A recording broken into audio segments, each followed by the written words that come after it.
নমস্কার, আমি দীপঙ্কর ঘোষ। অবসরপ্রাপ্ত বিচারপতি অভিজিৎ গাঙ্গুলির সুস্থতা কামনা করব প্রথমেই। তারপরে দু একটি কথা কিছু পশুদের উদ্দেশ্যে বলবো। আমি মনে করি তারা মানুষ নয়।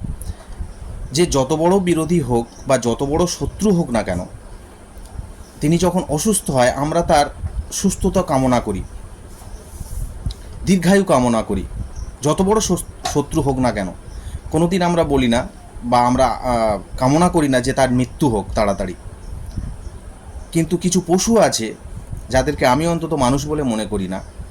তারা এই অভিজিৎ গাঙ্গুলিকে নিয়ে নানান রকম কটূক্তি, নানান রকমের অশ্লীল কথাবার্তা বা অযৌক্তিক কথাবার্তা বলে চলেছেন সোশ্যাল মিডিয়া কদিন ধরে। আপনারাও দেখছেন, আমিও দেখেছি। 26,000 জনের চাকরি চলে গেছে নাকি এই অভিজিৎ গাঙ্গুলির জন্য।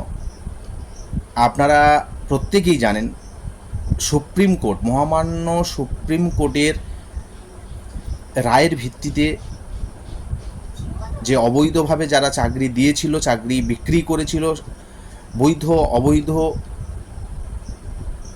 বাছাই না করার জন্য চাকরি করে চলে গেছে, সর্বোচ্চ আদালতে এই রায় হয়েছে, প্রত্যেকেই জানেন। সেখানে তবুও রাজনৈতিক কারণে, রাজনৈতিক উদ্দেশ্য প্রণোদিতভাবে অভিজিৎ বাবুকে এই রকম ধরনের কথাবার্তা বলছেন কিছু লোক। যাদের চাকরি হারিয়ে গেছে তারা কিন্তু কেউ বলছেন, এটা দায়িত্ব নিয়ে বলছি। কিছু চটি চাটা আছে, তারা এরকম ধরনের মন্তব্য করছে। তাদের কাছে আমি একটি প্রশ্ন করব যে অভিষেক বন্দ্যোপাধ্যায় যখন চোখের চিকিৎসার জন্য বিদেশে যান, এটা কোন পাপের ফল আপনারা বলতে পারবেন? মমতা ব্যানার্জির যখন মাথা ফাটে, পা ভাঙে, যেখানেই ভাঙুক না কেন ছুটে চলে আসে পিজিতে, অভিষেক বন্দ্যোপাধ্যায় চোখের জন্য চিকিৎসা বাইরে যায়, এগিয়ে বাংলা, যেখানে সব কিছু নাকি উন্নয়নের জোয়ার বইয়েছে, কিন্তু এখানে চোখের চিকিৎসা হয় না।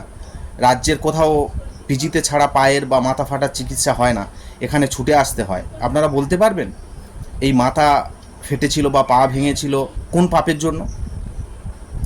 এই চটি চাটাদের সুবুদ্ধি এবং মানসিক ভারসাম্য যাতে ফিরে আসে, পশু থেকে তাড়াতাড়ি তারা যেন মানুষ হয়, এই কামনা ঈশ্বরের কাছে করে এই প্রতিবেদন শেষ করছি।